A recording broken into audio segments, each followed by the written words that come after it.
Please give us applause to the 6 distinguished speakers. Before we begin our sessions, I would like to remind to all speakers that each of you will have exactly 10 minutes to deliver your presentations. And for the first opportunity, I would like to give the opportunity to Professor Stephen Oppenheimer from Multidisciplinary Oxford University. Professor Stephen Oppenheimer, the floor is yours.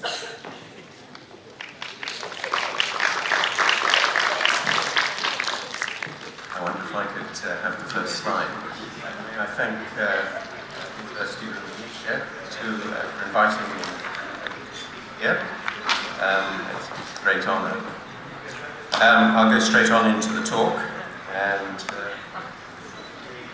first slide here shows Indonesia as it used to be before 15,000 years ago. So the whole of Western Indonesia, the Greater Sundas, was connected to mainland Southeast Asia. And then starting from 15,000 years...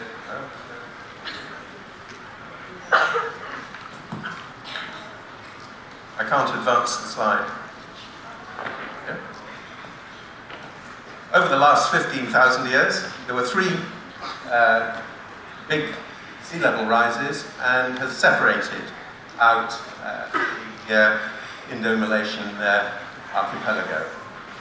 And this has had profound effects on the genetic ancestry of the different regions, because previously most of Indonesia was connected to the mainland of East Asia.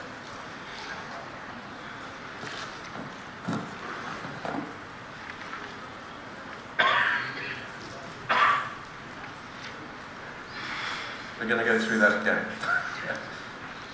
So, we can use part of our genome, mitochondrial DNA, which we all have from our mothers, and it doesn't get mixed and shuffled at each generation, to create a virtual tree of humanity, which starts in Africa, comes out of Africa about 70,000 years ago as one small group, and then spreads around the Indian Ocean down towards Indonesia and Australia. And this is that initial trail, shown in black here, and the vegetation when these events were occurring, which shows a lot in the Sunda Shelf or Sundaland. We can look at the founding lines in different regions of this trail. That is gene lines which are older than 50,000 years. And there are about 81 of those, and 26 of those founding lines are found in India, only 7 in West Eurasia and Europe, 30 in mainland Southeast Asia and Indonesia, and that's 40% of the initial founding diversity, 11 in Australia, and only 7 in China. So this is modern day lineages, and so Indonesia and the mainland Southeast Asia has much greater founding diversity than China and East Asia in general, though there has been a lot of mixture between the 2 regions.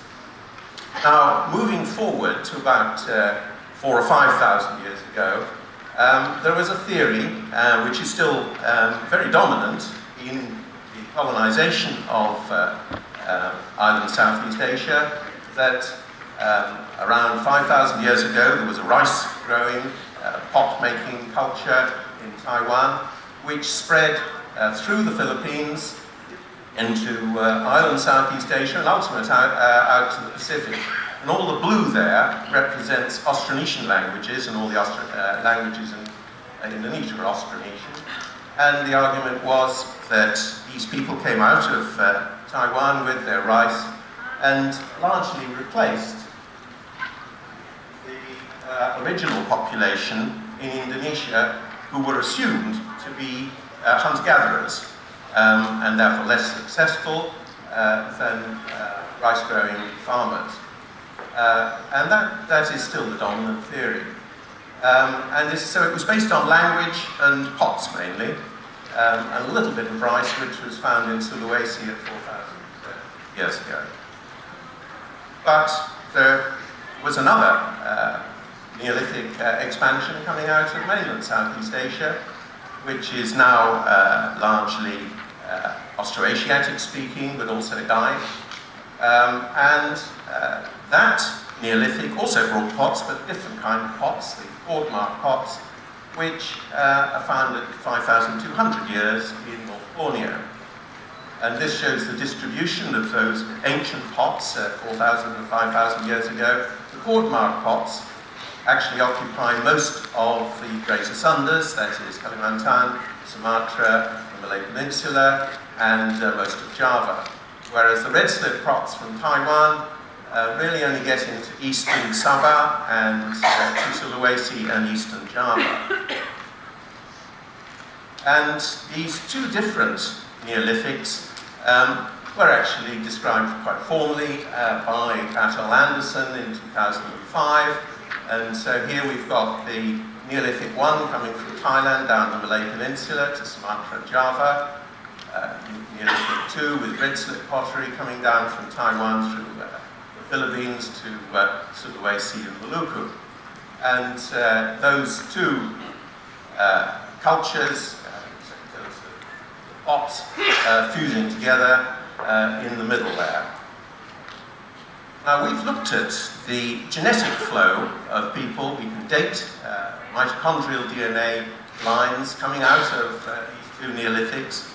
And on the left there you see the Neolithic coming out of mainland Southeast Asia. And that accounts for 10% of ancestry of mitochondrial DNA lines in Indonesia today. And then there's the Neolithic 2, this is the famous one from Taiwan, which accounts for 10 to 20% of Indonesian mitochondrial DNA lines today. So it's hardly a replacement, the remaining 70 to 80% of Indonesian mitochondrial lineages would be largely indigenous. The 4,000-year-old pottery flow into Indonesia also seemed to be linked to pottery going out into the Pacific around 3,000 years ago, the so-called Lapita pottery, which starts in Bismarck Archipelago up there on the left, and then spreads right out to western Polynesia very quickly. But the DNA lines that came out of Taiwan, only about 2% of them are found in Melanesia and none in Polynesia. The main mitochondrial DNA line, which defines Polynesians, actually comes from mainland Southeast Asia and arrived in Melanesia about 8,500 years ago, long before the Neolithic. But looking at pots does not necessarily define the Neolithic and domestication, because the Neolithic is a complex of skills. So pots are not essential for plant or animal domestication, sailing across the eastern Indonesia or even out to the Pacific, or for building houses of sedentary existence. They don't appear on the big island of New Guinea until the maritime spread of the Lapita pottery, which I showed you 2,000 years ago, and then only one shard. But in fact, New Guinea had had its own Neolithic domesticated root crops going back 10,000 years. The evidence shows the Neolithic in New Guinea and Southeast Asia predates ceramics. I will spin through the New Guinea evidence, but from 8,000 years onwards, there's a spread of all sorts of things like obsidian going from Melanesia right up to Sabah. All of this before the out of Taiwan move. And dogs get from New Guinea, domestic dogs, by 5,000 years ago, pigs by 3,500 years. There is domestication 6,000 years ago on the north coast of New Guinea. Nuts, Canarium, candlenut, pandanus. And we've just recently published a Science looking at the Neolithic community in the highlands of New Guinea, which has maintained their expansion and Neolithic skills for 10,000 years. In fact, probably even 20,000 years, if one includes all the forest burning. Sorry, we have 2 minutes left. And the pestles and mortars also found all throughout New Guinea between 8,000 and 3,000 years ago. I'll mention the eastern Indonesia, where tree culture has been going on for at least 15,000 years, and that is a form of domestication. So these are all evidence of domestication before the out of Taiwan movement. This whole subject has been looked at in much more detail recently, and it's pointed out that the domestication of plants had been taking place much earlier, and for instance, domestication of bananas occurred in Melanesia, spread into Indonesia, also greater yam and sugarcane coming from Melanesia. And also it seems that the domestic animals which are found in either Southeast Asia, the chicken, the pig and the dog, came down from mainland Southeast Asia, not from Taiwan. And some pictures of them there. I won't spend time on those, but I'll just mention the chicken, the pig and the dog. And the yellow colour on this map shows the spread of pigs, domesticated pigs from mainland Southeast Asia through the Greater Sundas, Nusa Tenggara, through New Guinea and out to the Pacific. They don't come from Taiwan. If we look at the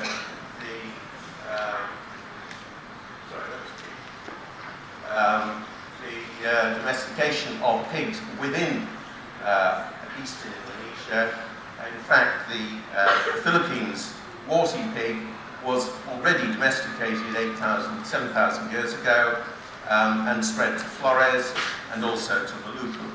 So there's clear archaeological evidence of domestication before the out of Taiwan movement. And we find the same for dogs, exactly the same trail coming out of mainland Southeast Asia, and that is from the paper most recently describing this. And you can see the arrow coming out from mainland Southeast Asia towards the Pacific.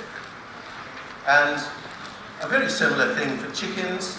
There are two types of mitochondrial DNA for chickens coming out. The red one, haplogroup D, gets right out to the Pacific. The blue one is quite early and comes from Thailand and arrives in Vanuatu between 2,150 and 2,950 years ago. So all those three domesticates didn't come from Taiwan.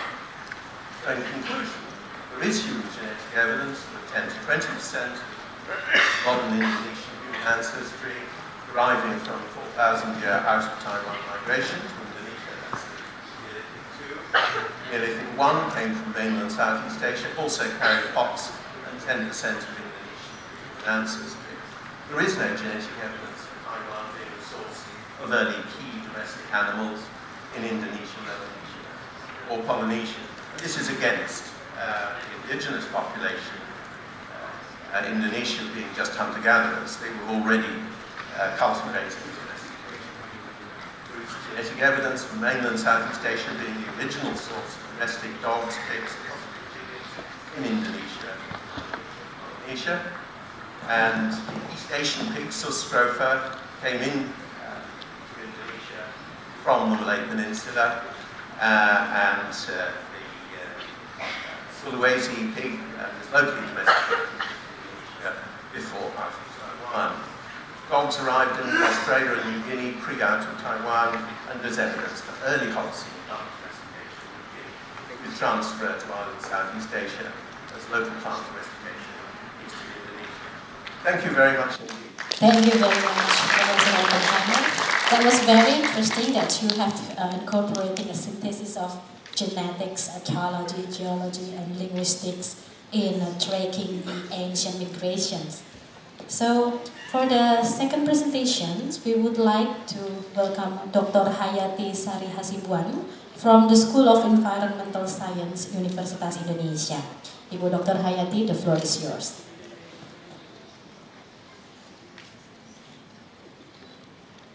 Thank you, Madam Chairman. Assalamualaikum warahmatullahi wabarakatuh. Very good afternoon, ladies and gentlemen. I will begin my presentation with to correct the School of Environmental, that we are not from the School of Environmental Studies, but from the Environmental Science. Okay, let's begin with the first presentation. Oh, sorry. I direct.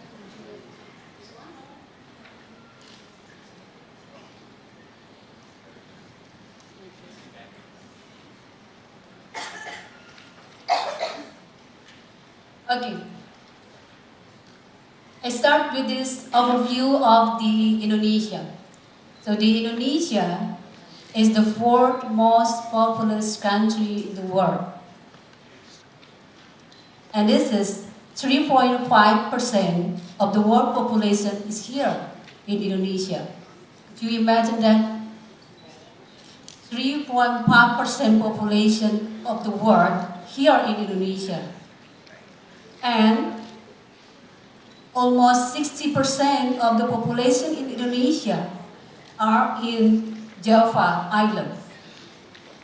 And focus on that, 11% of the total population in Indonesia is in Jabodetabek area. So we are here in the very most populous cities in the world. 11%. It means almost 30 million people here in Jabodetabek area, including Depok. And next,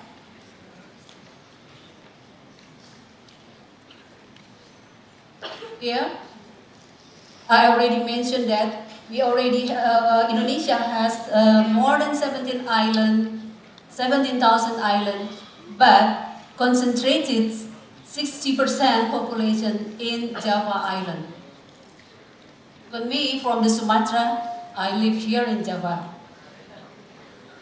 And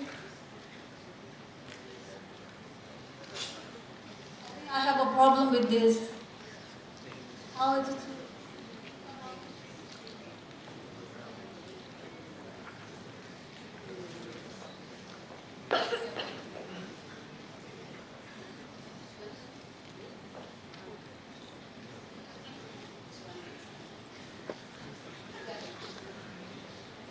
This environment and the biodiversity, and the richness of the natural resources has already mentioned before clearly by Professor Jatna, so I need not to mention it again. And this is about the Indonesia's population growth. Indonesia's population growth is quite high per year. And there is a joke in the ASEAN Secretary that in 1 year, Indonesia made Singapore. In 1 year, the growth population number of Indonesia, it means same as population of Singapore. That's a joke in the ASEAN Secretary. And then, here is, we are, age demographics Indonesia population is youthful. It means that this generation is to prepare for the coming years, for the future. So if we do not prepare for the human resources of this young age population, we cannot benefit for this demographic bonus. Urban concentrations in major cities in Java. I already mentioned you that we have concentrated more in several cities in Indonesia, and this urban-rural disparity also happen here, as well as the disparity of the regional. Jakarta with the Papua, Maluku, Kalimantan, Sumatra all have challenges of the disparities between the regional. And the other challenges is we have here the data population. Almost 70% of the labor force market is in informal sector. So what is this challenges?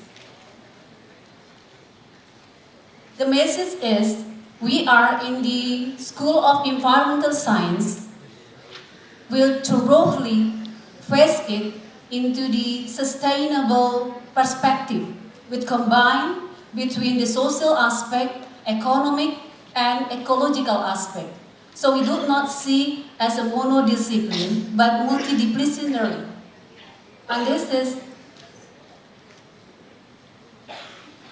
however, we are in the 2045, Indonesia will be 100 years after independence.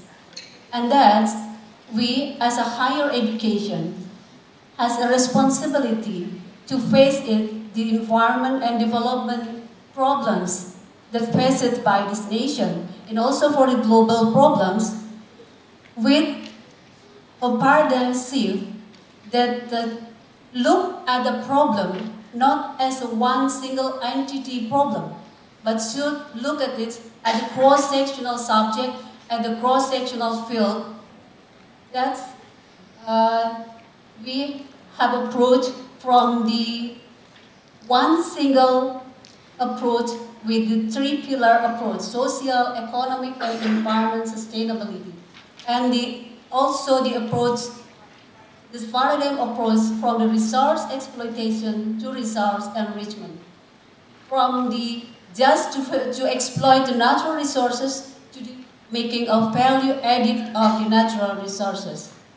Here, the release of the research that conducted by our School of Environmental Science, very broad aspect from the forestry, urban, marine, watershed, industry, and also regional and village. So it's not only about the ecological or biological, but also in the broad aspect. And the important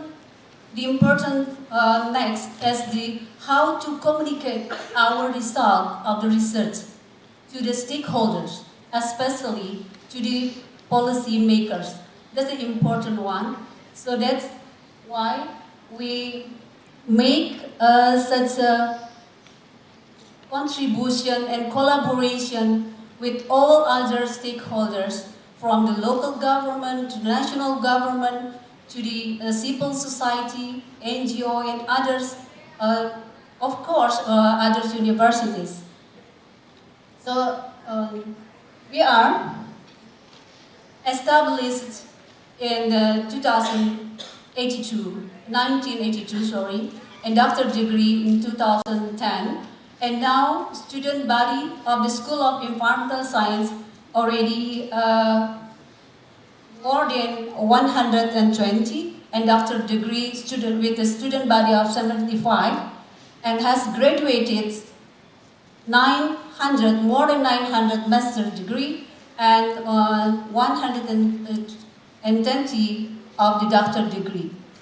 We have program study of environmental science, climate change, and now will be as a sustainable development and also urban environment management.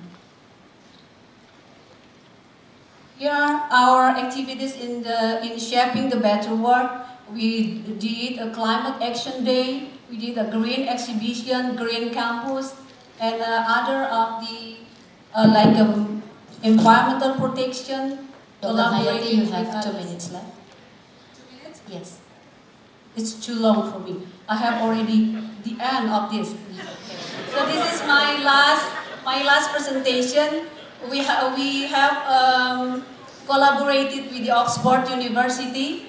That's the home, the campus of the Professor Oppenheimer. we will conduct an international symposium with the title of What is Southeast Asia? Exploring Uniqueness and Diversity. It will be held at the 22 and 24 March in 2018. But I'm so sorry to giving you that information that the deadline of the abstract is the 15th October. So please hurry up to submit your proposal, and we very eagerly of you to participate in our symposium. Okay, thank you for your participation and for your attention.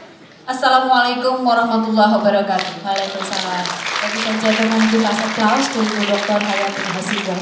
Her research has reminding us that we, Indonesian, that is ranked on the top 10 largest countries by population, to put a very serious effort to innovate, to tackle environmental problems, both in national society and also the global society.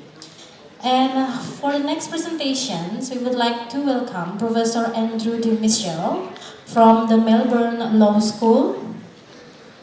Professor Andrew, the floor is yours.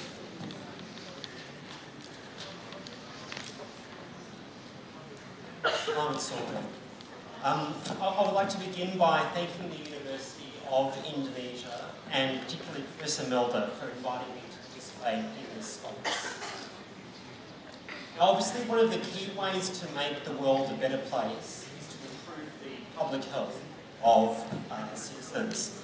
And I want to discuss a recent Australian public health initiative concerning the packaging of tobacco products and the resulting legal challenges by the tobacco industry.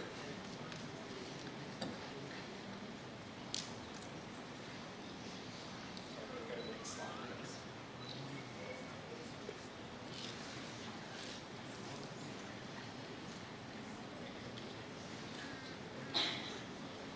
So in this presentation, I want to begin by explaining what tobacco plain packaging is, and then look at the three main legal challenges, one under Australian constitutional law, one under WTO law, and one under international investment law. Go to the next slide, please. So tobacco smoking is one of the key leading preventable causes of death and disability in Australia. It's responsible for approximately 80% all drug-related deaths, and is estimated to cost the Australian community approximately $31.5 billion each year. Now, successive Australian state and territory governments have introduced a number of various tobacco control measures that have contributed to a reduction in smoking rates in Australia, to currently of a prevalence rate of approximately 30%. And this includes restrictions on most forms of tobacco advertising, including internet advertising and point-of-sale advertising, very strong tobacco education campaigns, regulation of environmental tobacco smoke, obviously increased taxation of tobacco, and as well as increased health warnings on tobacco products. And the plain packaging was seen as the logical next step. Go to the next slide. The slide back. So this slide indicates what tobacco products have looked like in Australia from December 2012. And so Australia is the first country in the world to introduce plain packaging or standardised tobacco packaging. You can see that there's nothing really plain about the tobacco packaging at all. So under this scheme, the graphic health warning increased in size from 30% to 70%, or 75% of the packet, and 90% of the back of the packet.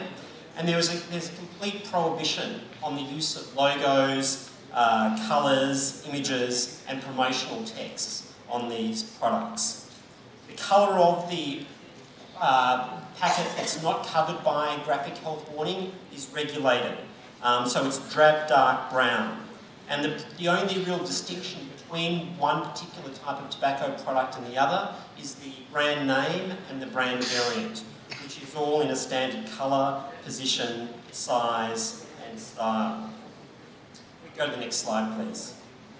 Now, by international standards, the Australian tobacco market is quite small. Australia only has a population of 24 million, and as I mentioned, a prevalence rate of about 13% for tobacco. Can we go back, please? But the significance of plain packaging and its threat to the tobacco industry is global. And I think the tobacco industry was particularly concerned that plain packaging would be adopted in other more lucrative markets, in particular in other developing countries. And therefore the industry has responded extremely aggressively to the Australian initiative. Go to the next slide, please. So the tobacco companies responded with a deluge of legal challenges after the Australian government announced it was going to introduce plain packaging. And these included challenges under Australian constitutional law, and then 2 international challenges under the law of the World Trade Organisation, international investment law, as well as deluging the government with freedom of information requests, which is a strategy that the tobacco industry has used quite often, not just in relation to plain packaging. Now, if we go to the next slide, please. Now, in a moment, I'll very briefly discuss the merits of these challenges that have been made, but it's important to be aware that even raising these types of arguments in an informal way can have an effect, regardless of whether they're well-founded legal arguments or not. And this is because raising the doubts about the legality of plain packaging or any other tobacco control measure, or in fact any government measure, can have the result of creating regulatory chill. That is, rather than face the challenge posed by tobacco companies and face the uncertain legality and possible failure of a particular law or regulation, a government might choose not to introduce a proposed law at all. And this is particularly problematic in areas of law that are quite complex or specialised, such as international trade or investment law. Regulatory chill is particularly a risk in under-resourced governments, such as in developing countries, where tobacco companies simply fly in their executives and with their lawyers to tell the government why they can't proceed with a particular tobacco control law because they'll be sued by the industry if they do. Even in Australia, I think it was quite a big achievement that the government was able to withstand the might of the tobacco industry and its considerable economic and political clout and decide to proceed with plain packaging. Now, I'll move very quickly to Australian constitutional law. If we go to the next slide, here you can see that several tobacco companies brought a challenge under the Australian Constitution in the High Court of Australia, which is Australia's highest court, arguing that plain packaging was a violation of a constitutional right, which prevents the government acquiring property without paying compensation. If we go to the next slide, we can see that the court rejected that claim, saying that plain packaging was consistent with the Australian Constitution and that the government wasn't acquiring anyone's property in this case, certainly not, there was no proprietary benefit. And the court ordered the tobacco companies to pay the government's legal costs in this case. Now we go to the next slide, and the challenge under the law of the World Trade Organisation.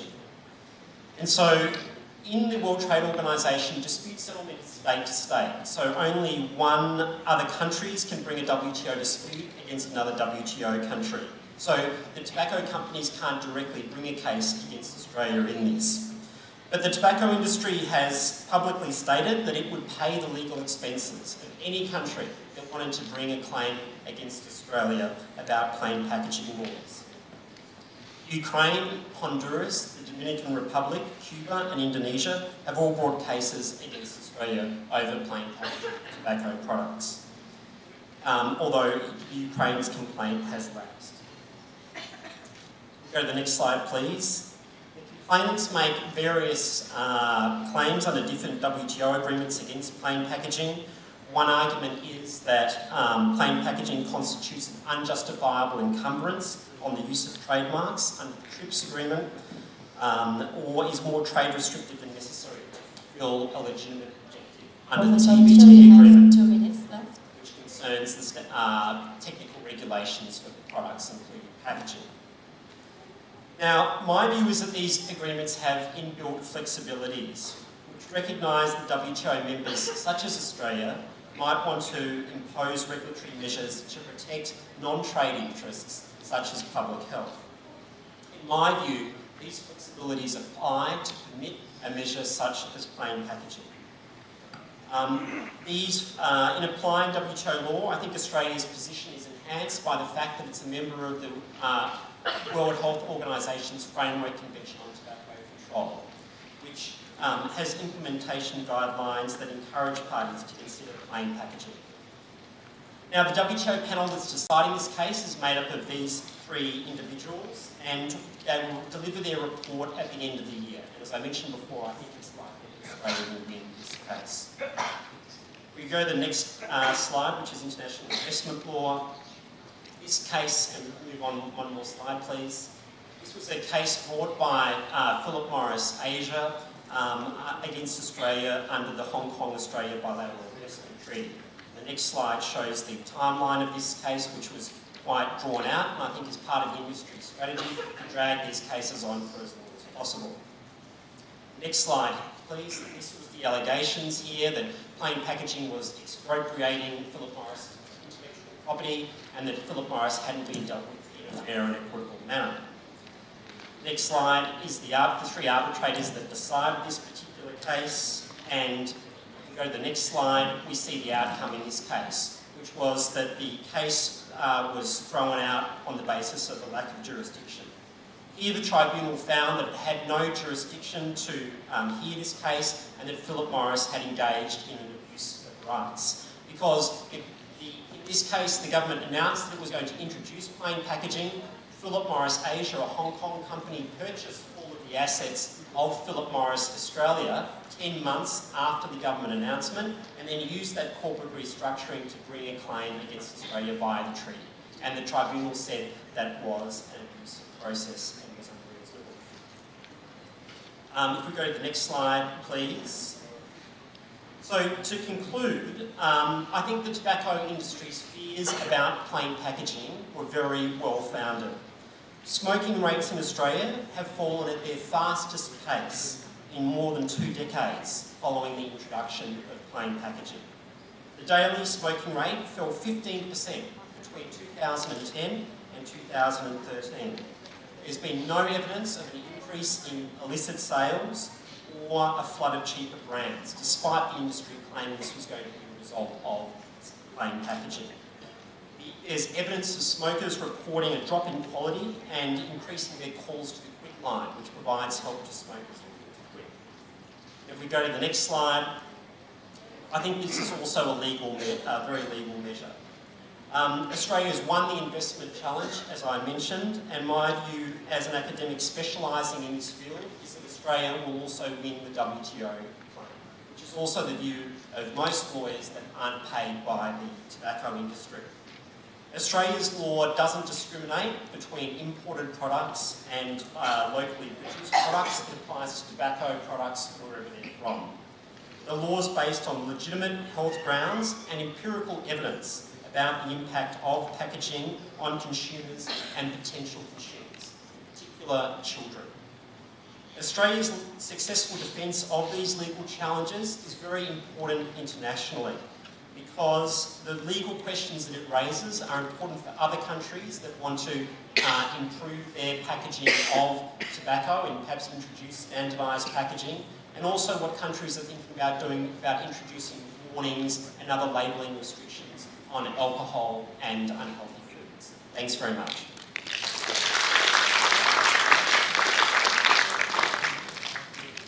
Thank you very much, Professor Andrew Mitchell.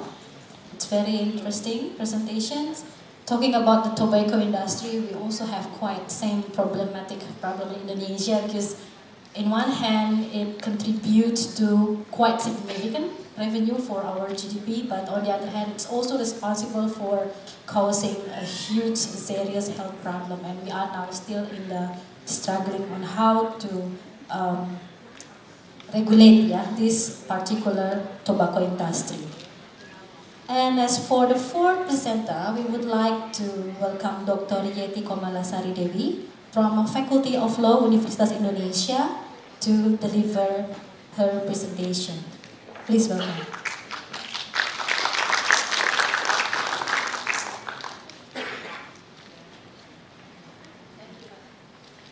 Thank you, Madam Moderator. Good afternoon, everyone. Assalamualaikum warahmatullahi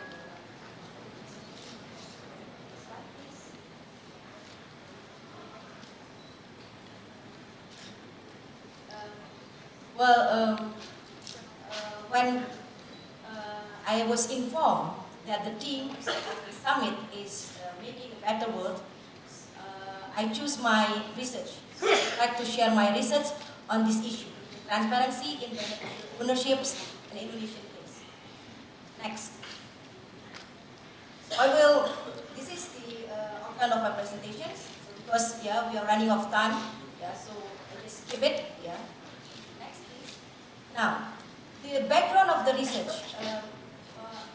So this research basically was conducted last year on 2016, and is mandated by the Indonesian Commission for Corruptions, KPK, Indonesian Commission for Corruption. Now, the issue here is that we are facing a growing increased number of business actors that using corporate vehicles to hide their illicit cruising. Now, as you know that perhaps in Indonesia we have these hambalang cases. So hambalang case is basically a construction site in the West Java, and then one of the treasurers of the national parties, in Indonesia, Mr. Nazaruddin, was on 2015 was sentenced in prisons because of the corruption and also money laundering. Now, why they using these corporate vehicles to hide the criminal proceeds? It is because they are applying or implementing what it is called as the beneficial ownership concept. Now, the hambalang case is only one of the cases that are facing by our law enforcers.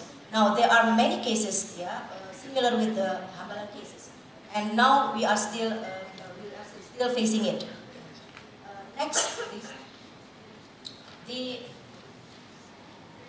Why it is important to have this understanding of this concept? Basically, because Indonesia is because this is the differentiation between common law system and civil law system.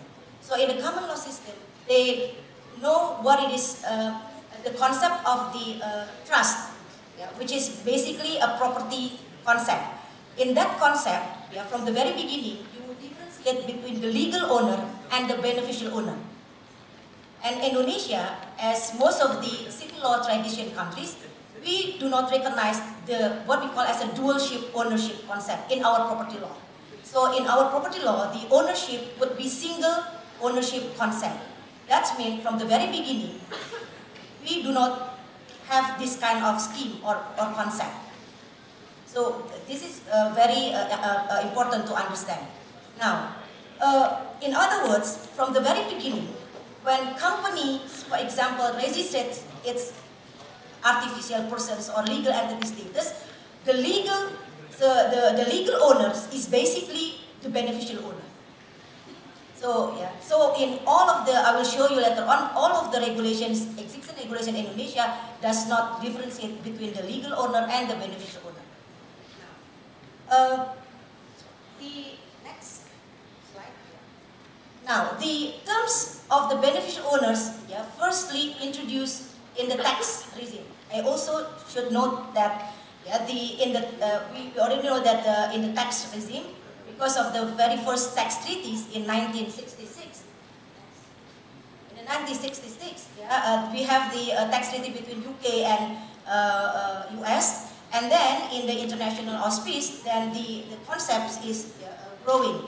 Now, in Indonesia, you see, in this regulation, we first being introduced with these terminologies in the tax regime, and then you see later on only in several sectors we basically we finally so-called introduced with this concept.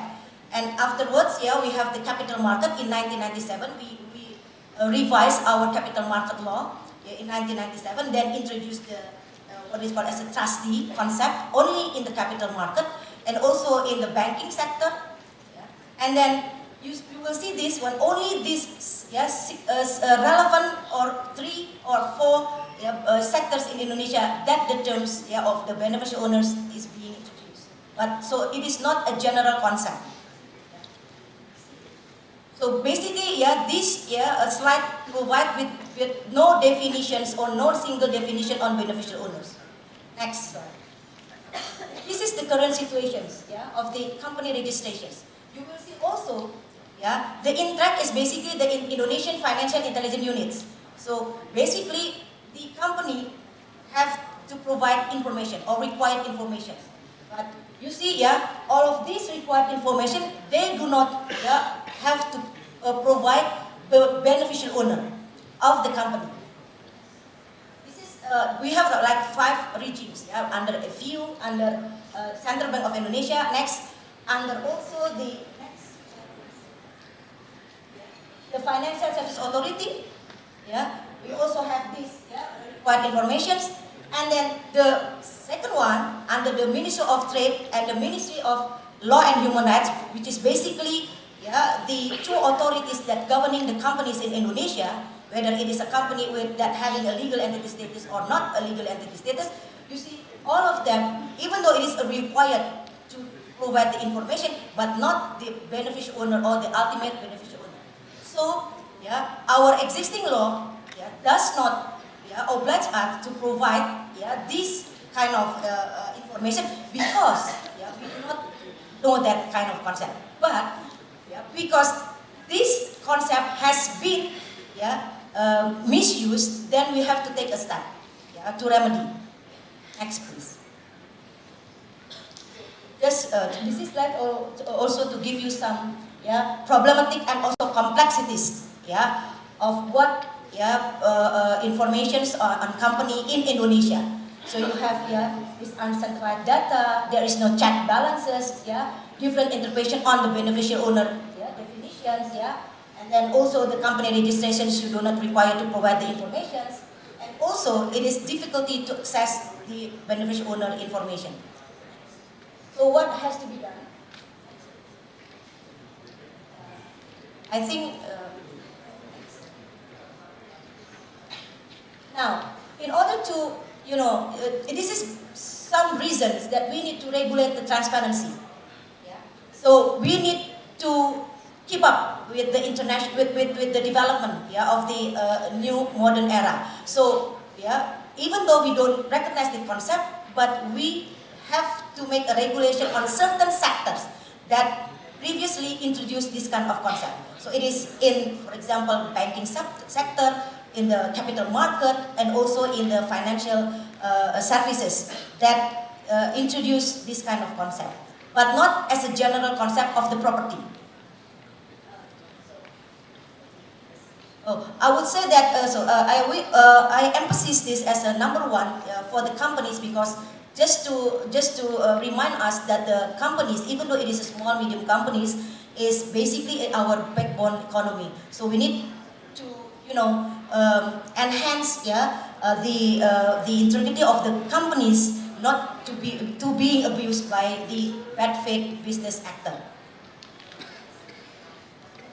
Previously, so what needs to be done is for the government, of course, is in order to make it a better Indonesia without corruptions, in this sector is 1 to harmonize a way forward.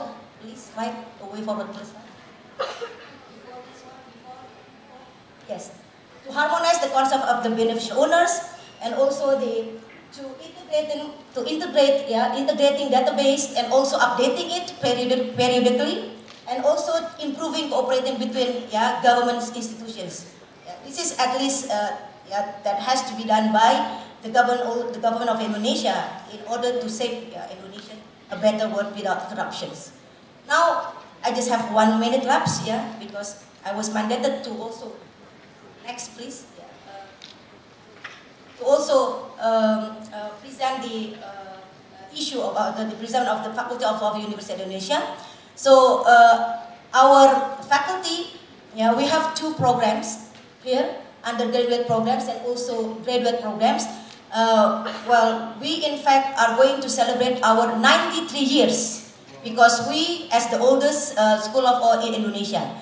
So yeah, on 28 October we are going to celebrate the 93 years of School of Law in Indonesia, in faculty in Universitas Indonesia.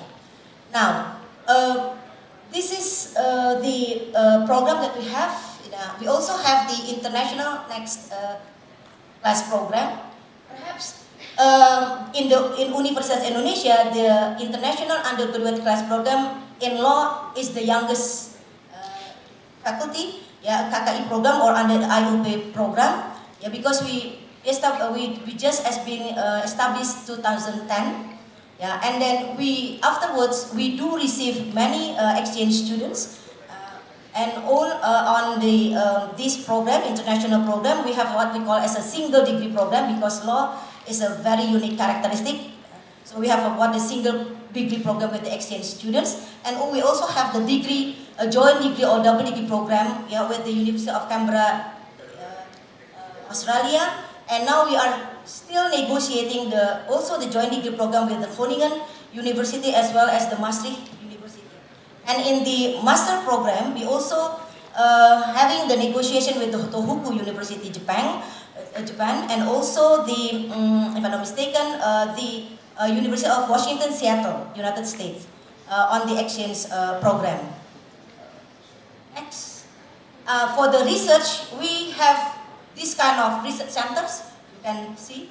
So, the two bottoms is still processed, being in an establishing process, and then all of them would be conducted under one Joko Sutono Research Centers. So I think that's all. I end my presentation by wassalamualaikum warahmatullahi wabarakatuh. Thank you very much, Ibu Dr. Yeti Kamalasari. It's very insightful thought that the transparency in beneficial ownership in Indonesia, it's very matters, yeah. Because in Indonesia, normally the type of structure is pyramid, family-owned conglomerations, and it's very difficult to identify who are the beneficial owner. Transparency in beneficial ownership is not only increasing the transparency, but also increasing the adequacy of the governance structure. And for the fifth presenter, we would like to welcome Professor Muhammad Daud from University Kebangsaan Malaysia. Professor Daud, the floor is yours. Thank you very much. Assalamualaikum warahmatullahi wabarakatuh, and good afternoon to all of the participants. First of all, I would like to thanks, and also a big honor for me to be here, stand in front of you to share my thoughts with regard to the theme of this summit, which is on shaping the better world.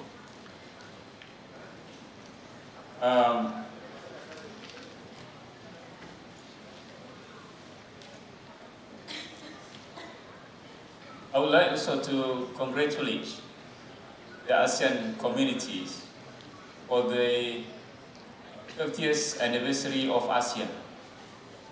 So we have, we are now is 50 or half century old of the, what you call it, the Association of Southeast Asian Nation. So I guess, this is the time or the best time, I think, to have sort of pause for reflection of what ASEAN has achieved for the past 50 years and what ASEAN wanted to achieve for the future with regard to shaping the better world. And of course, the establishments of ASEAN is about to improve the livelihoods of the, at the beginnings of the initiations of the ASEAN is to focus on the improvements of the livelihoods of the ASEAN community. So comparing to the narrative of the European Union, ASEAN started at the opposite. ASEAN started with the small nations come together.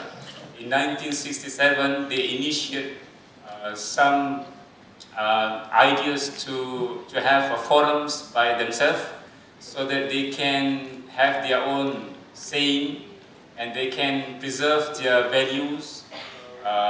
So very much on how they can develop the communities. But over the years, ASEAN has made great achievements, and by the standards of developing country, ASEAN is considered as the most integrated associations of nations in the world. So if we look at in terms of the achievements of ASEAN, the next slide, please. Today, ASEAN collectively constitutes 620 million consumer and production base. And ASEAN also has more than 2.4 trillion gross national products. And today, ASEAN collectively is the 7th largest economies in the world. And by 2015, it is expected that ASEAN will be the 4th largest economies by 2050. So this is how ASEAN has developed and has come, by today. So what ASEAN has achieved previously is through the what you call it the strategy to attract foreign investment into ASEAN, and they has managed to do that. But the problem is, over the years, this investment is focusing on the or very much related to the labor-oriented and resource abundance. But over the years, ASEAN, the labor cost has increased, and ASEAN has do not have the advantage of labor cost anymore as compared to China and India. And the problem is, over time, then what happens is China and India have been sucking the, they have a lot of investment that used to be in ASEAN, they have shifted the investment to China and India. So this is a very challenging condition to ASEAN. So what they have done, then they shifted the strategy. So instead of depending on the foreign investment, although they are still trying to attract the foreign investment, but now the strategy is to invest more on the technology, the innovations, and the way how to manage the economies in ASEAN, so that they can build the home grounds company, home grounds corporations, then they can develop the economies even better. And in 2015, ASEAN has come up with a new initiative, which is the ASEAN Economic Community. And the main objective of the initiative is to make ASEAN even greater, collaboration among the member ASEAN. And in addition to that, the objective is also to make ASEAN to be more integrated with the world economy. By integrated with the world economies means that what the ASEAN is intend to achieve is to produce the products which is globally accepted and competitive. So products and services. So this is what they want to achieve by, in the future. So ASEAN Economic Community, the intention is to have a greater collaboration among the ASEAN nation. So one of the elements of ASEAN Economic Community is, can you go back to the previous slides? So one of the initiatives or the elements of the ASEAN Economic Initiative is equitable economic development. But equitable economic development means that the focus is on how to develop the competencies of small and medium enterprises in ASEAN nation. And the thing is, previously, SMEs has been instrumentally contribute to the economy the economic development in ASEAN country, but somehow they are under-recognized, obscured by the prominence of multinational enterprises.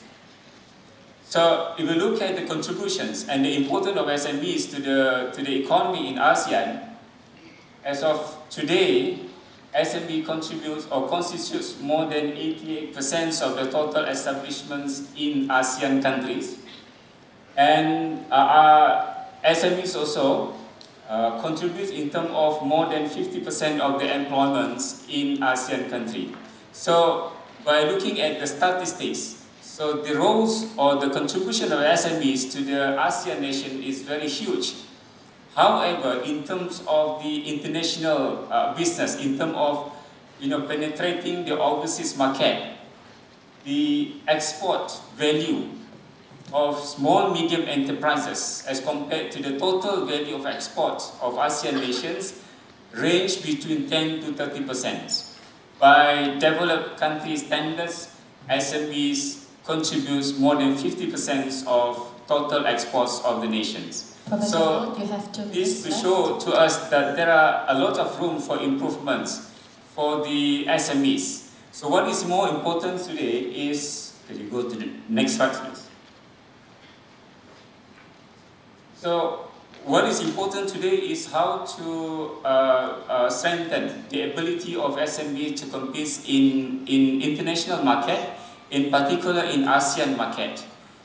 We look at the objective of ASEAN Economic Community. There are a lot of opportunity as well as the challenges for small medium enterprises in particular. And one of the things is we have to remember that small medium enterprises, by definition, they are disadvantaged in terms of limitation of resources. And if they want to successfully compete in international market, which is required resource investment. So they need to have resources to compete. So this is a kind of paradox for the SMEs in international markets where they lack of resources, but at the same time they need to go to expand to international market to build their competencies, then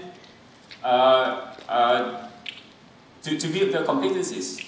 So they need to go to international market, but at the same time, international market require huge investments of resources, in particular the human resources as well as the financial resources. So this is the challenge for the ASEAN nations, is how to, to strengthen and to develop the competencies of small medium enterprises in order for them to compete successfully in international market. So in our study, quickly. In our study, we investigate three elements. One is entrepreneurship orientations, another one is the adaptations, and as well as the relationship with the company in other country. Because in order for the SMEs to overcome the limitation of resources, one way to do it by developing strong and close partnership with foreign company. So close partnership with foreign company allow resource sharing. So resource sharings will be able for the company to, to take the leverage, the competencies of companies in other country, so that they can develop their own resources by or through sharing with company from overseas. Then they develop the strengths to compete in international markets. So what we found is quickly that innovativeness is not directly influence the relationship with the foreign company, but innovativeness, affects the relationship with foreign companies when there is adaptations. So adaptations is required for the company in order for them to produce the products that's demanded or required by their partners in other countries. So with that, I end my presentation. Thank you very much. Give us applause to Professor Rao.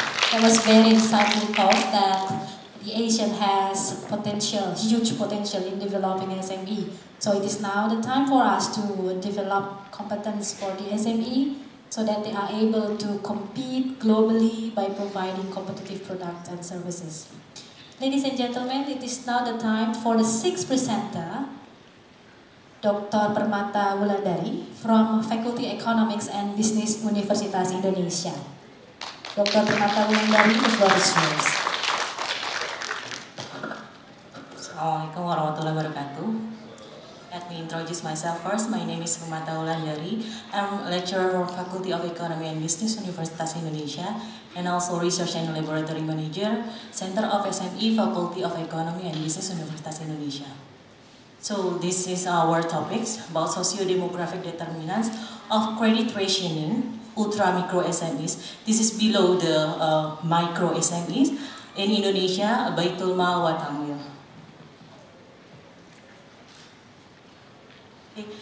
This is our study, so we choose 3 areas based on the concentration of ultra micro SMEs in Nusa Tenggara Barat, Daerah Istimewa Yogyakarta, and also in Sulawesi Selatan. So this is the picture. I stayed there for almost 4 months to finish this study.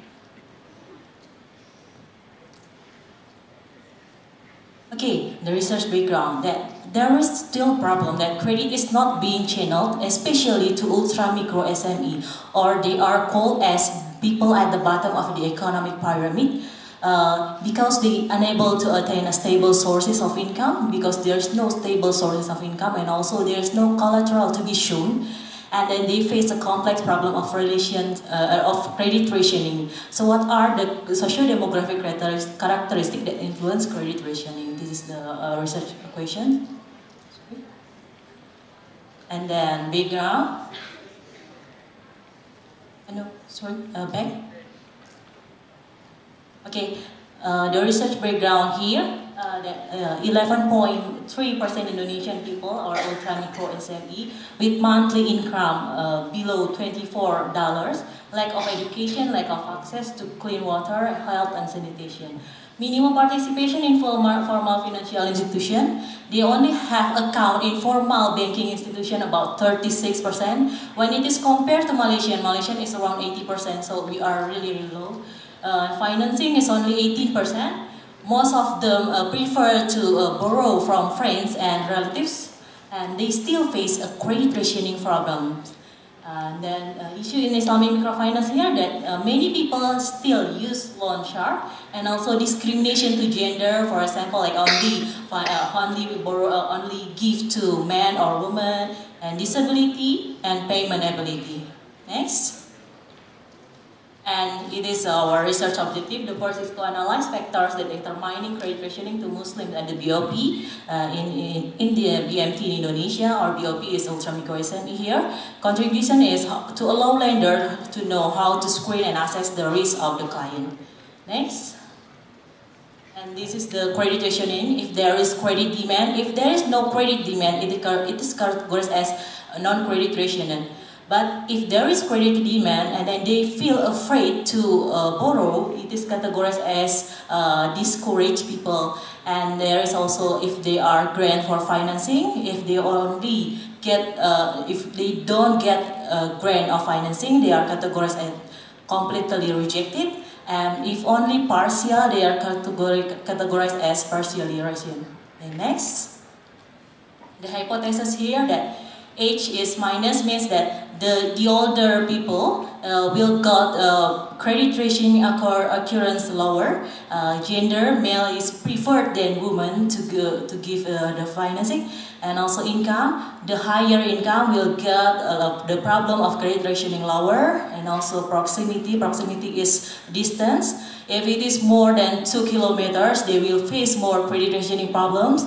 Years of saving, it is as a symbol of loyalty. The more years of saving, it means that the credit rationing problem will be lower, and balance of saving will sometimes it is conducted as collateral.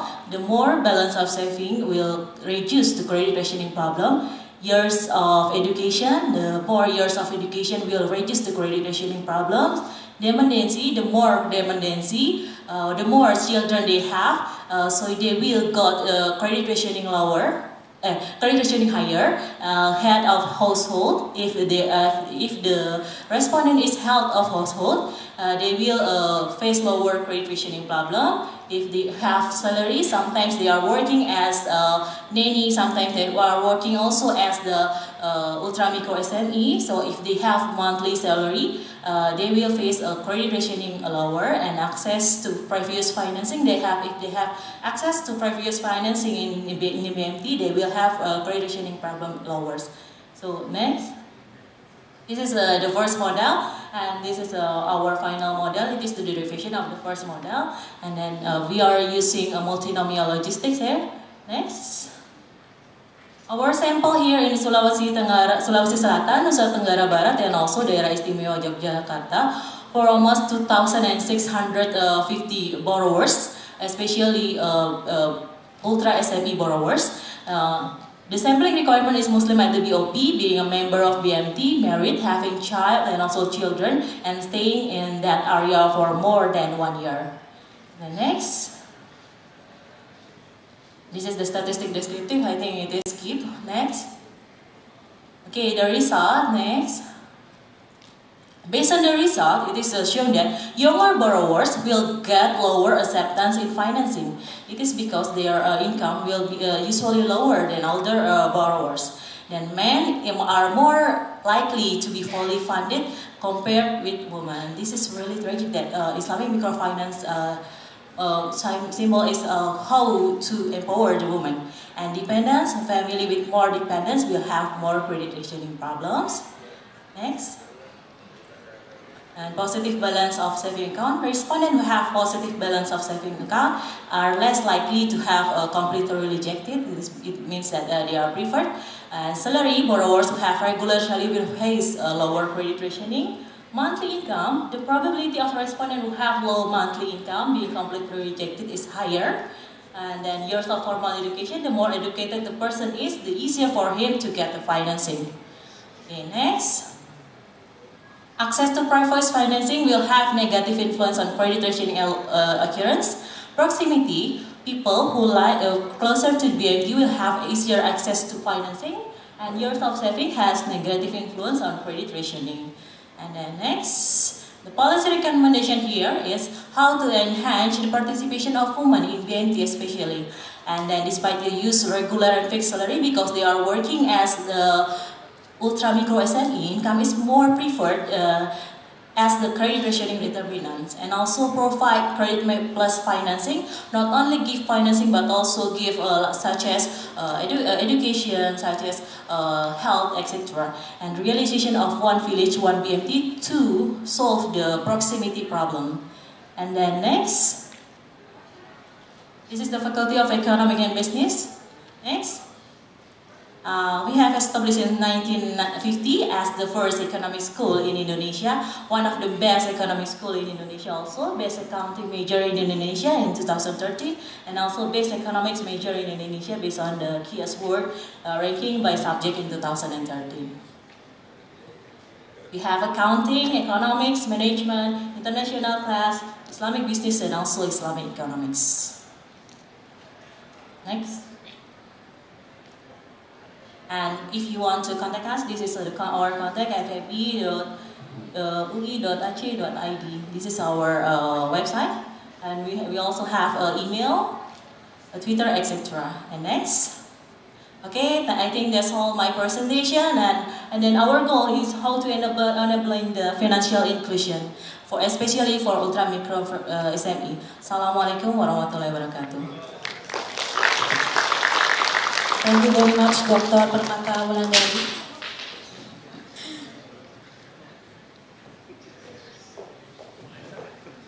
So, ladies and gentlemen, now we have one more last speaker in our session. She is Dr. Inaya Rahmani from Faculty of Social and Political Science, Universitas Indonesia. Dr. Inaya Rahmani, the floor is yours. Good afternoon, ladies and gentlemen. I'd like to thank the committee for convening this wonderful conference, and happy to meet all of you today.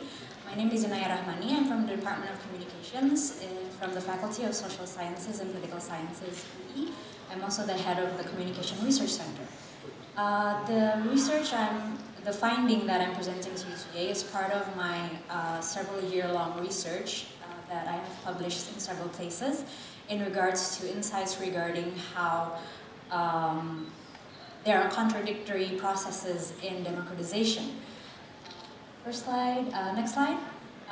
My findings actually challenge the moderation inclusion thesis, which actually states that basically when the majority of society is integrated into economic practices and social practices of the mainstream, then they would become moderated. They would become more able to face difference of opinions, go through deliberative processes in democracies.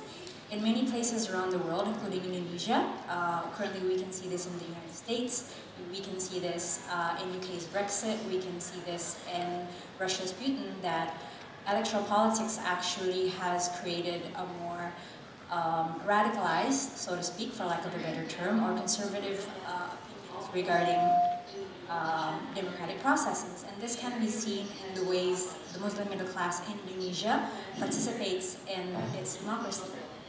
Next slide. Next slide. This is just a context of where Indonesia is. It underwent 30 years of an authoritarian regime. Since 1998, we have reformation or reformasi with huge nationwide programs of decentralization and democratization.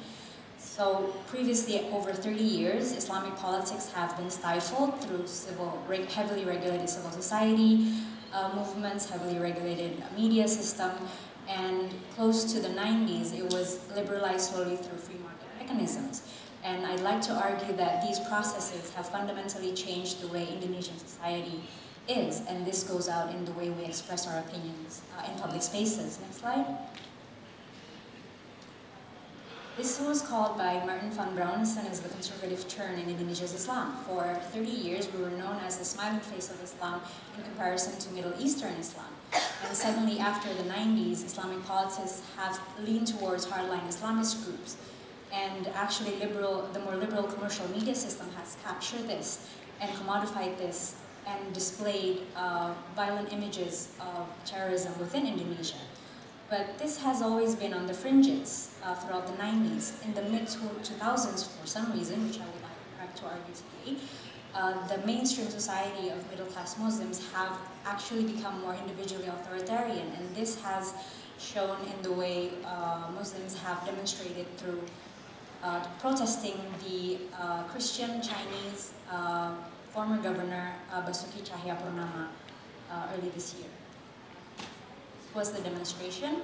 Numbers vary between 200,000 participants to 2 million, depending on who establishes or cites the data. This shows a mass mobilization of large sections, fragmented Muslims in Jakarta and the outskirts of Jakarta to protest the case against Ahok, or the former governor, who was charged with blasphemy. Next slide.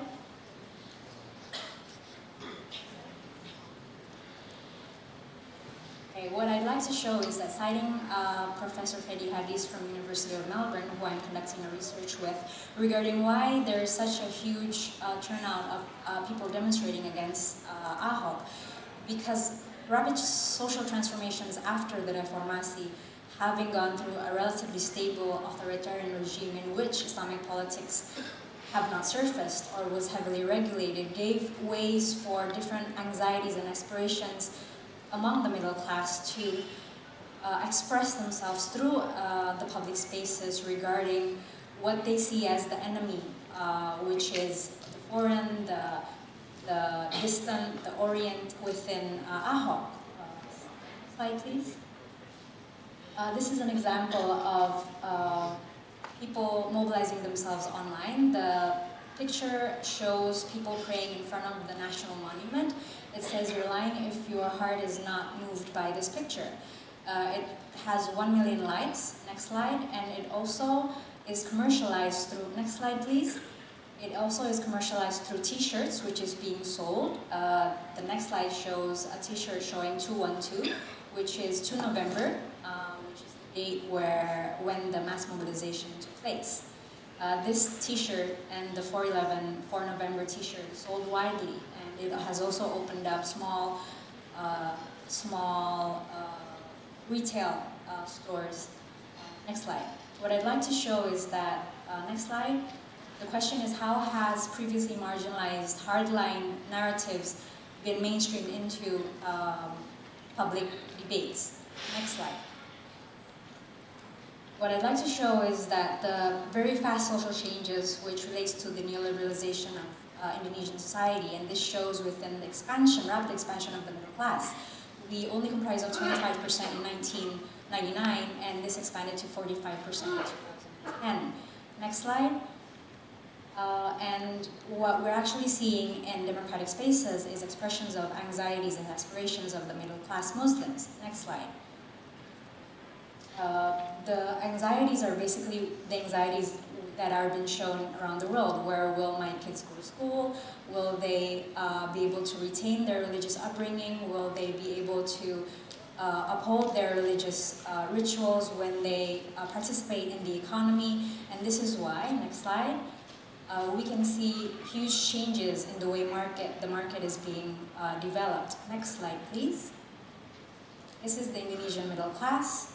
Every Ramadan, every Islamic festivity, shopping malls, television programs are geared towards commodifying the Islamic rituals. Next slide.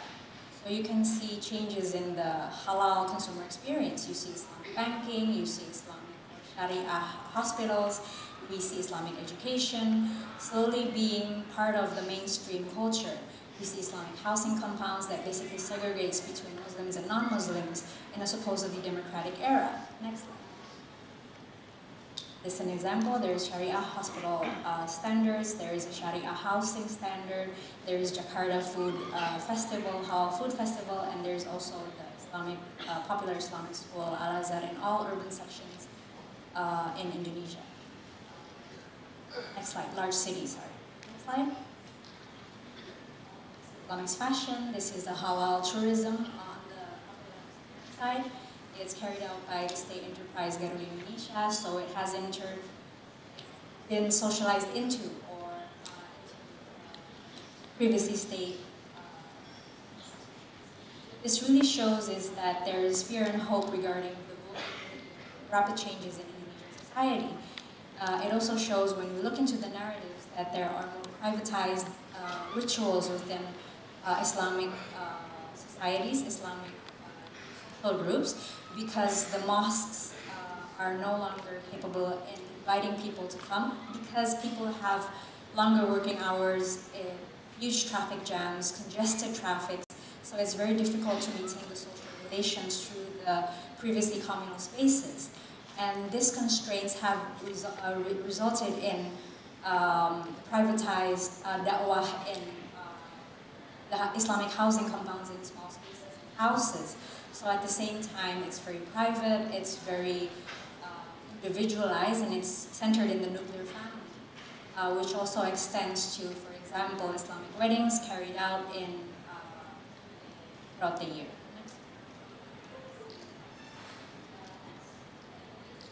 But I'd like to argue that these expressions are responses towards rapid processes of urbanization in which people from the outskirts of large cities into the city, where there is very high competition for work, very high competition for access to education, for access to health. These institutions were previously provided by the state, and now it's left to the private market.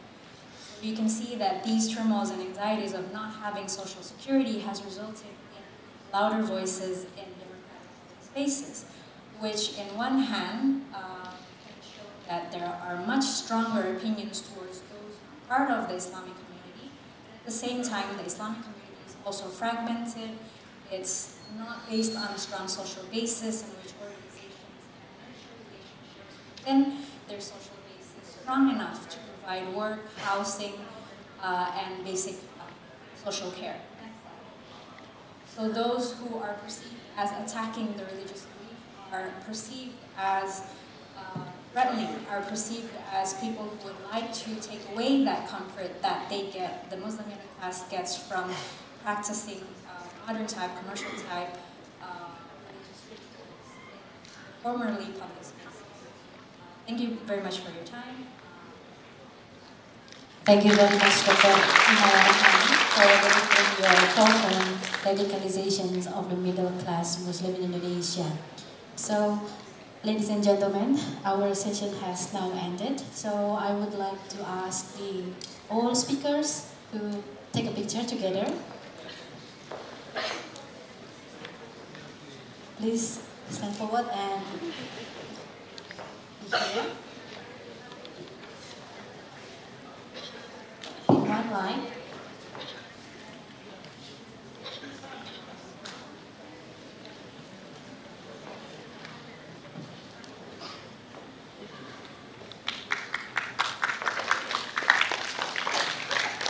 You may please give a big round of applause for all speakers and moderators.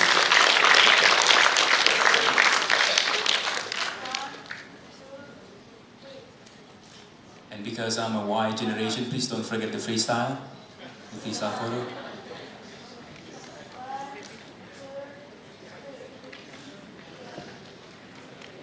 Thank you very much once again for all speakers and moderators.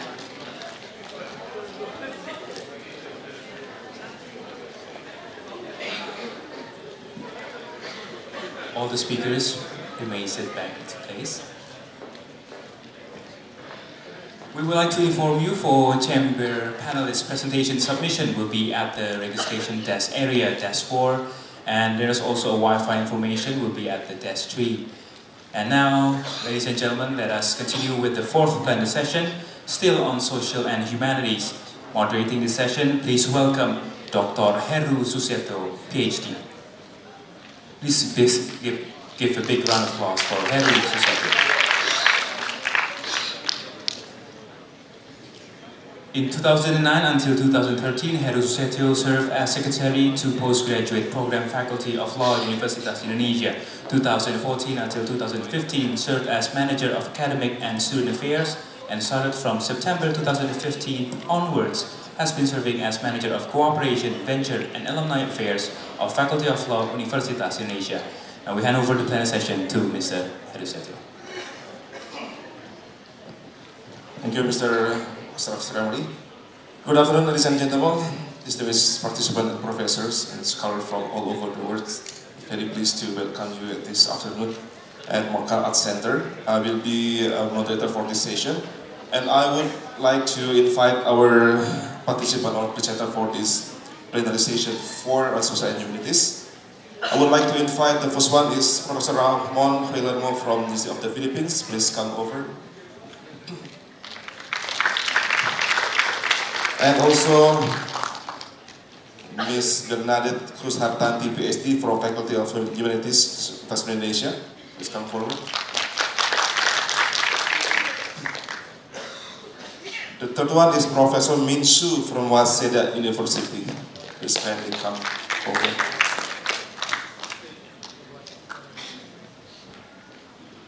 And the fourth one is Professor Jan de Hoede, sorry for my pronunciation, from the University of Lodz in Poland.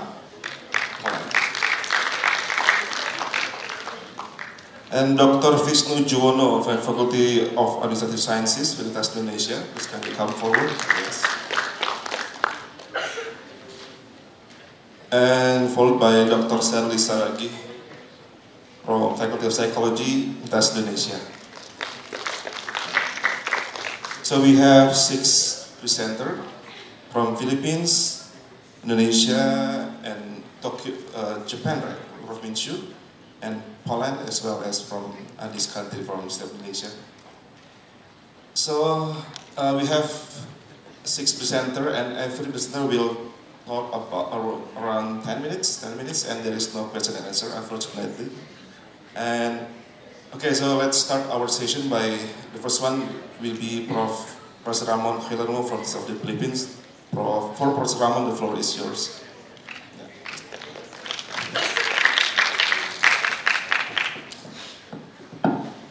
Good afternoon. Thank you very much for the invitation to this very wonderful conference. I haven't heard a discussion about removing brain tumors for a long time. This is a great opportunity for all of us from different disciplines to share and where we're coming from, our ideas, and learn how to do things interdisciplinarily. Right? So It's not that we just stick to our own disciplines, we can work with each other. So I'm just going to talk about a story. It's like a story. Let's have the next slide. The next slide, yes. So I think some of you know Mary Jane Veloso. She was an overseas Filipino worker who was sentenced to death, execution in Indonesia. And this is a picture from April 21, 2015.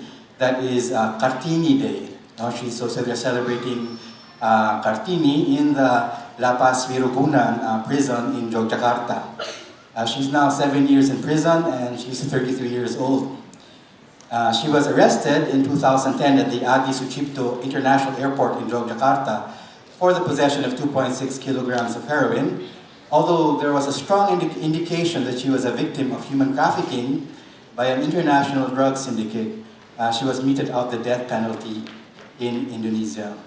She also wrote several letters from prison. I don't know if she was inspired by Raden Ajeng Kartini to write letters from prison, but she wrote letters for the Philippine youth, Philippine women, and migrant workers. And these were written in her language, in Tagalog. But she wrote a very interesting letter. I think when I first saw it on the eve of her execution, it was a letter to Indonesian President Joko Widodo. So can you have the next slide? Yeah, so this is, sorry, it's a very low resolution, but even if it's low resolution, you can see that this letter is in Bahasa Indonesia, right? And maybe you can even try to read it from afar.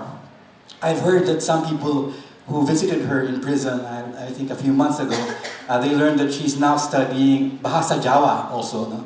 So she's learning a lot of languages in prison in that long period. So she's requesting here, asking Bapak Presiden Joko Widodo to be forgiven for her from the death penalty, and there's a lot of other text here. But I just want something that struck me in this letter, and it was a kind of reference to Joko Widodo that is quite unusual for a Filipino to do. Let's look at the next slide.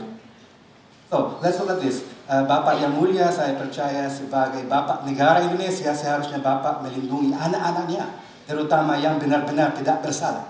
You can see here there are three usages of Bapak, or father.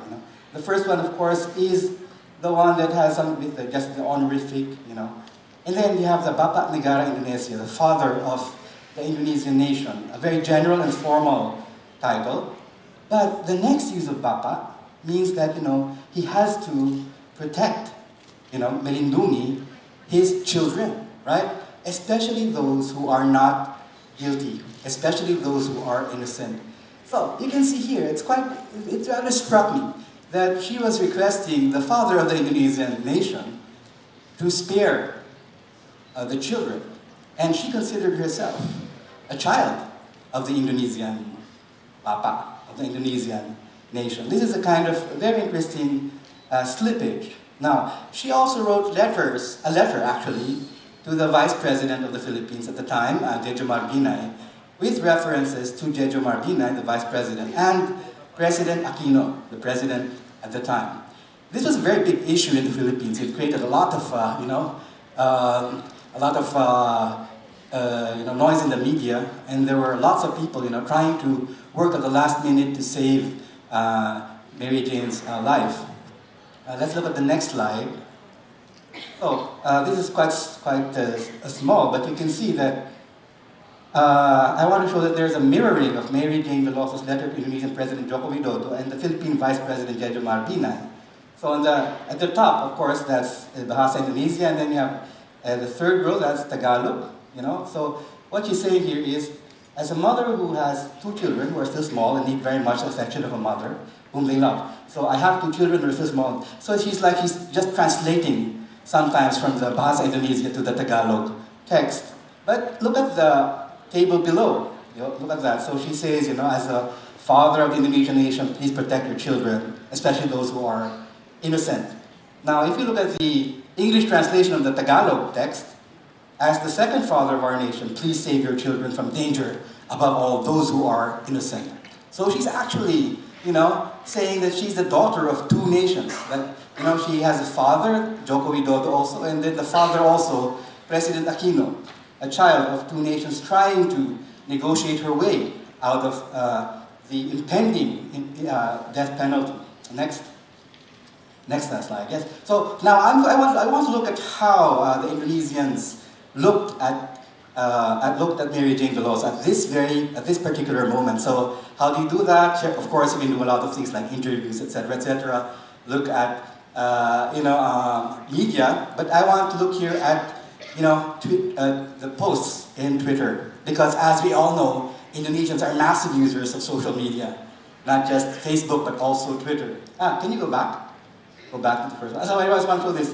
This is, you have April 28 to 29. This is the peak over there, thousands of tweets at that moment. There are two hashtags, hashtag Save Mary Jane and hashtag Biarkan Hidup, that is, please allow her to live, Biarkan Hidup.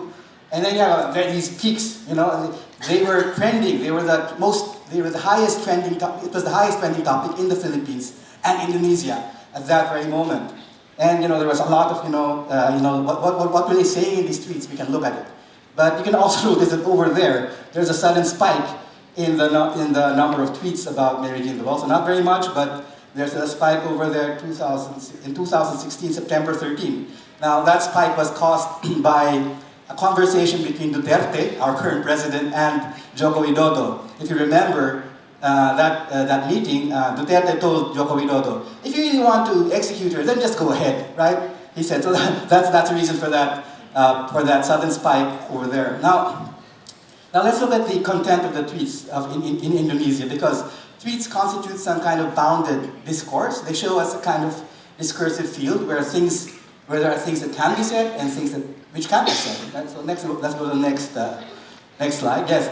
So we have Iriana Sulistianingsi, right? One of the most famous TKI, Tenaga Kerja Indonesia, the foreign migrant workers who experienced horrible treatment under her, Hong Kong employer. And she said, masih ada harapan kawan. She said, there's still hope, comrade. She said to Mary Jane Veloso. And then you have also the writer, General Mesa Ayu, supporting Mary Jane Veloso. We have 2 minutes left. Okay. So next. Okay. Next. Yeah. So now. So these are all, tweets in Indonesia, Biarkan Hidup, trying to support, Mary Jane Veloso, trying to stop the execution. But the more interesting is the tweets which are, sort of have second thoughts about this. Next, can you look at this? No, next. Yes. So some of the tweets said, Mary Jane lebih popular. Mary Jane is more popular than Siti Zainab. Siti Zainab was a Indonesian migrant worker. She was executed on April 14, 2000, just 2 weeks before the date of Mary Jane Veloso, and there was nothing on internet. So you say, why is this happening to Mary Jane Veloso? There are Indonesians asking for her to be spared, and when Siti Zainab was going to be executed, there was not a tweet. And then there are so many things here. They say, kenapa ditunda? Why was her execution postponed? Is Mary Jane as a daughter of Indonesia? And if real Indonesians are going to be executed, then it's not going to be postponed. They asked, and they also say, they don't shout when their own brother or sister are experiencing the same thing. Although they're now saying this about a foreigner, Mary Jane Veloso. So you can see this kind of very complex problem now, because Mary Jane Veloso was, appealing to the Indonesian nation. I am also your daughter. Please save me from execution. Now, lots of Indonesians supported her. Some didn't support her, and the reason was, or they're supporting her, but they're doubting, they're saying, why are we supporting her? We should be supporting Indonesians who are suffering the same thing, right? So this caused a lot of discussion in Indonesian media. Next. So there's so many things. There's so many other things here I can't mention. But these posts from Yung Rod, he says, this is not about nationalism, but over. Yes, the time's over. Okay, so sorry. So I just want to. There's a lot more to say, but I just wanted to show you that this constitutes a problem about migrant workers, which are getting more and more. numerous. For example, in Indonesia, we have, I think, 8.5 million 6 million migrant workers now, bringing in remittances of around $9 billion. The Philippines, we have, I think, 12 million migrant workers outside, bringing in around $30 billion every year. And this constitutes also a problem. And another problem, of course, is we have to create a discussion about the abolition of the death penalty. Because once one country does this to the citizens of another nation, then you can't actually ask that nation to not execute your own people when they are going to be executed in other nations. So this is being debated now in the Philippines, whether we are going to restore the death penalty or not. But in Indonesia, it must also be part of the discussion, I think. In the